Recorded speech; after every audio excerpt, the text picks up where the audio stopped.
So we've talked about cosplayers in general and some of the reasons why they get dressed and do this. And I've decided to talk about why, not why, but sort of the clans within cosplayers. It's not the way you think it is. Most cosplayers are fans of all sorts of things, and some of them might dress up for, a particular thing like video games or movies, but in general, they dress up as multiple different tribes or clans. They've become their own tribe, the cosplayer groups, because they dress in so many different costumes. And they work really hard on these costumes. And that's kind of where we're going in, is their level of dedication, I guess, or how much they view themselves within the character that they are playing. And on your left, you see a bomb theory circle, and so we're on the outer circle. These are the people who, on the very edge of cosplay, they do dress up, but they don't want it to be too big of a thing.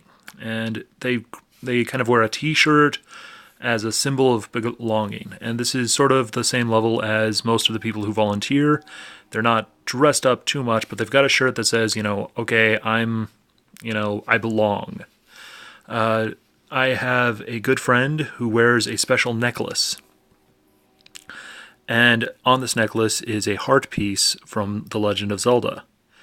And she specifically wears this because she says that if any guy ever walked up to her and said, hey, is that a heart piece from Zelda? She'd immediately know she can date him.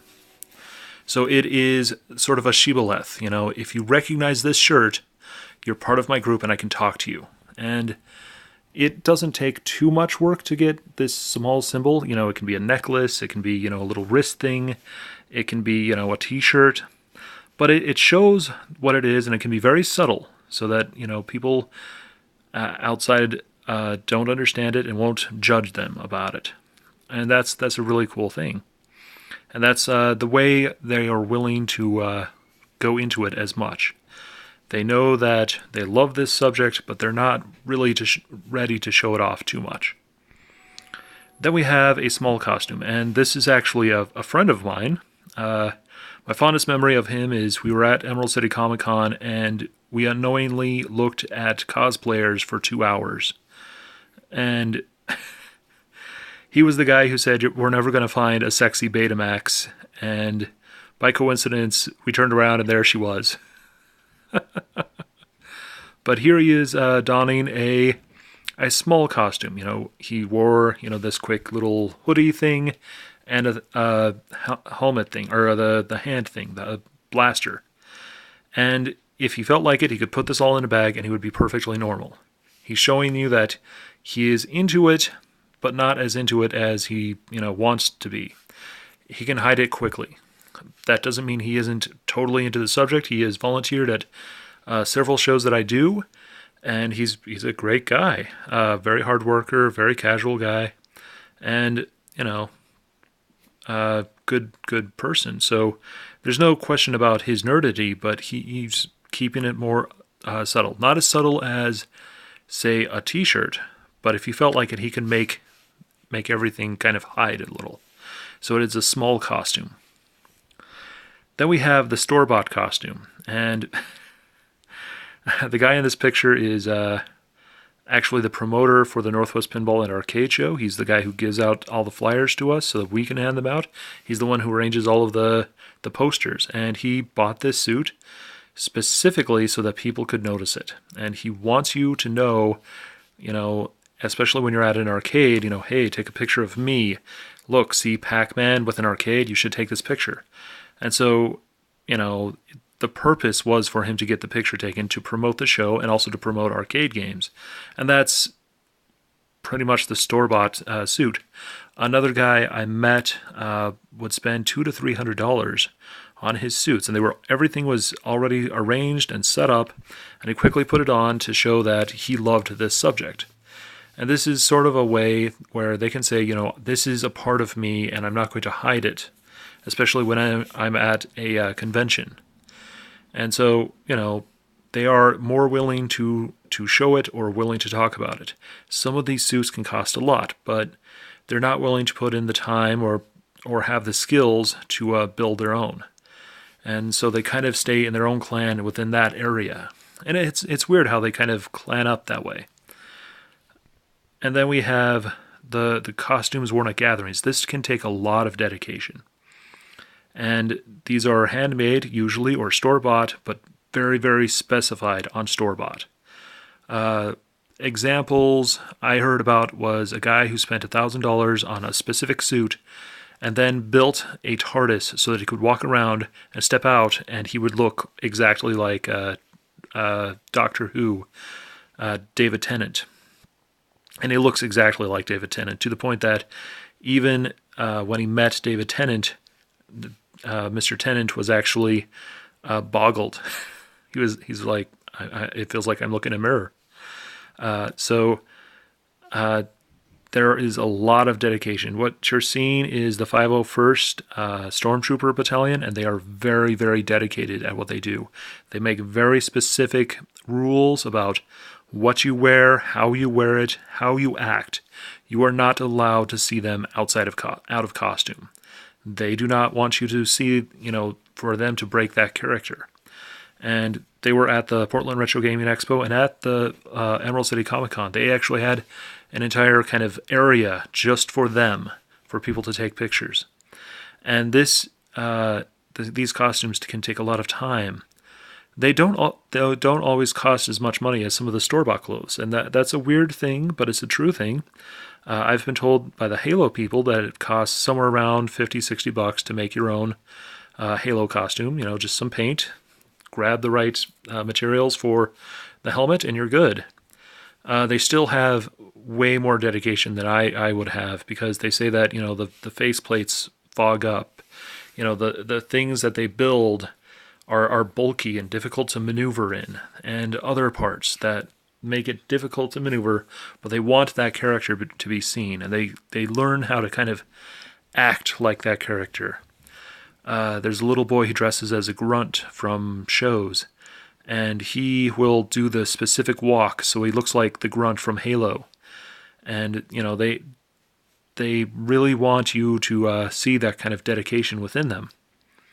And here's the thing is, they're not going to wear this outside of gatherings.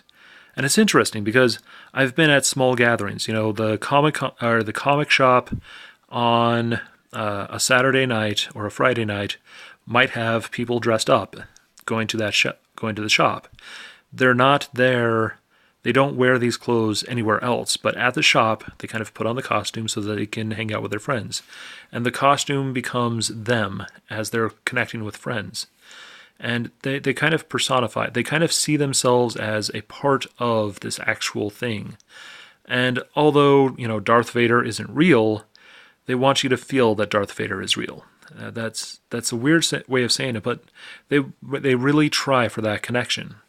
And that's the weird thing is they're all trying for connection, but it's just the level of connection that they're trying for. And so you can kind of see that and how they connect themselves to the character. And finally, we get the people who they dress up and they just go out. This guy I took a picture of literally didn't even know there was a Comic-Con going on. He looks like a wizard.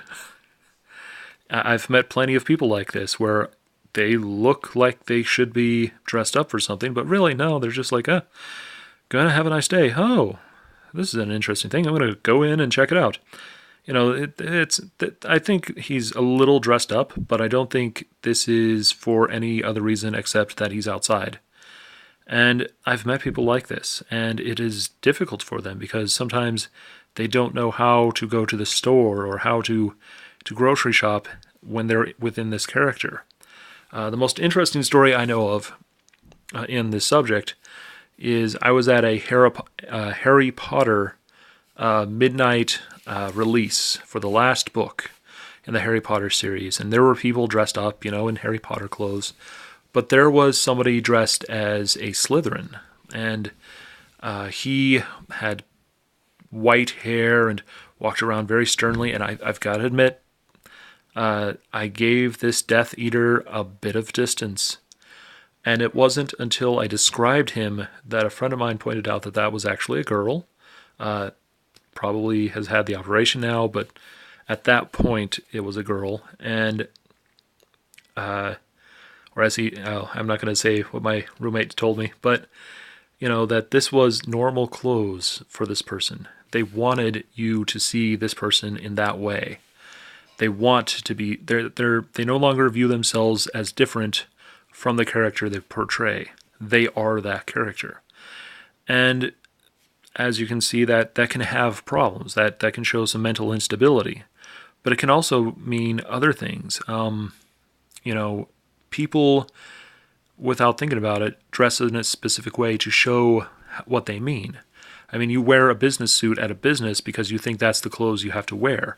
You specifically walk into a business, you know what kind of people they are based on the clothes they're wearing. So this same idea where they go, okay, these are the clothes that represent me. And yes, it is a character, but I've taken it on into a different way.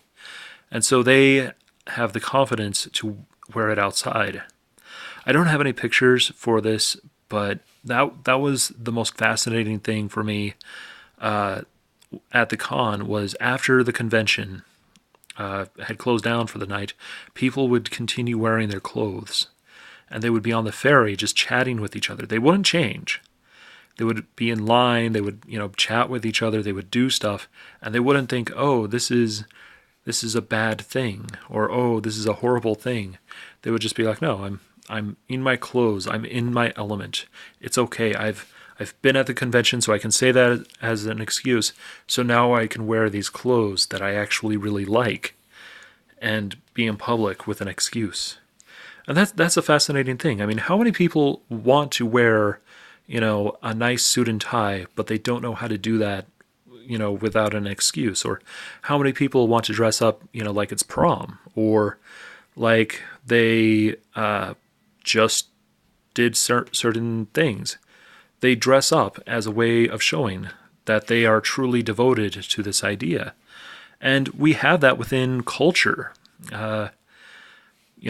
Various cultures, various religions have clothing that you're supposed to wear as representative of your religion. The Sikhs carry a knife with them and wear a turban, specifically referencing things within their culture. So we can't be like, oh, well, they're, this cosplay thing is weird. No, there are full-on religions doing it. There are full-on cultures doing it. We do it. And, we can see it throughout history. Let's go back a little. I can't. Can I? Oh, Warnock Gatherings. There we go. In England, they had something called the mummers.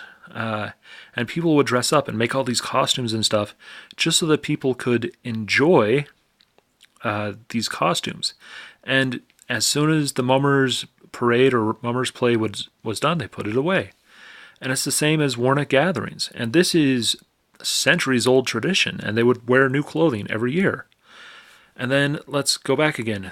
Some people would buy clothing to kind of represent themselves within a culture that they were visiting. You don't just wear your normal clothes. There is a lot of talk about, visiting people in India wearing the sari and, trying to look as Indian as they can.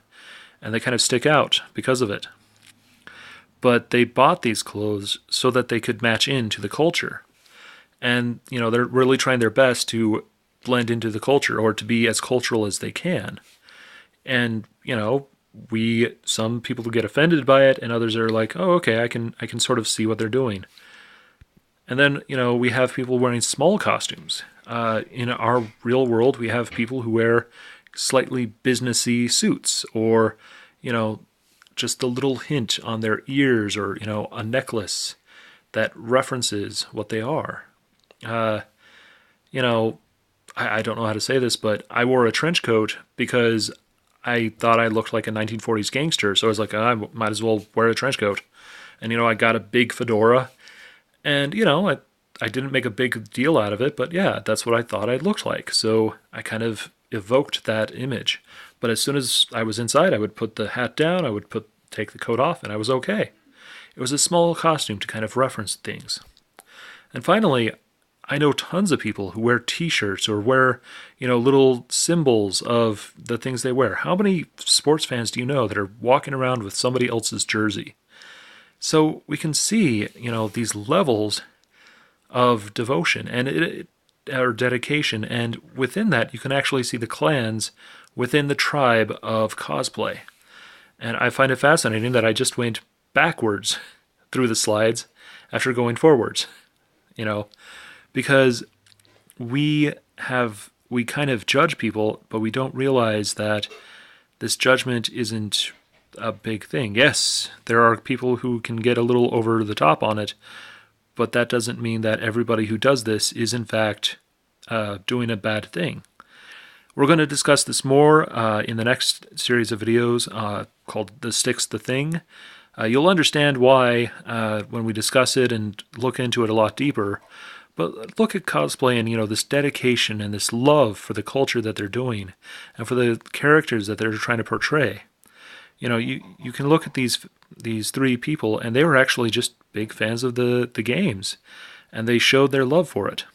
And, we aren't judging them. We're going, oh, yeah, those are cool shirts. And you can see the reasons why. So I think I've explained cosplaying enough. That if this were in a book, it would actually be a little bit later into the explanation on conventions, but I just had so much information, I just decided to do it earlier. So there we go. Thank you for this great week, and have a great day.